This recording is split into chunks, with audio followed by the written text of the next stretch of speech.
สวัสดีค่ะสวัสดีเด็กๆที่น่ารักทุกคนนะคะ วันนี้คุณครูจะพาเด็กๆไปเรียนรู้เรื่องสัญญาณไฟจราจรจะเป็นยังไงเดี๋ยวเราไปเรียนรู้กับคุณครูตอมพร้อมกันเลยนะคะนี่ค่ะก็คือสัญลักษณ์ไฟจราจรที่ของคุณครูตอมทำเสร็จแล้วนะคะ เรามาดูกันเลยค่ะ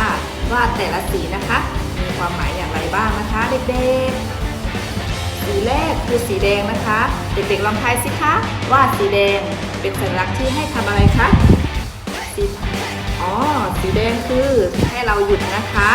ต่อไปค่ะสัญลักษณ์ที่2คือสีเหลืองนะคะเด็กๆสีเหลืองให้ทำอะไรนะสีเหลืองคือให้เด็กๆเตรียมหยุดนะคะแล้วก็สีต่อไปคือสีเขียวนะคะเป็นสีที่ให้เราสามารถออกรถได้เลยเราก็ขับไปได้เลยนะคะเป็นยังไงบ้างคะเด็กๆไฟจราจรเด็กๆรู้ไหมคะว่าทั้ง3สีนี้นะเด็กต้องจับให้ได้นะคะว่าใช้ทำอะไรบ้างวันนี้คุณครูตอมก็ขอลาไปก่อนนะคะบ๊ายบายสวัสดีค่ะ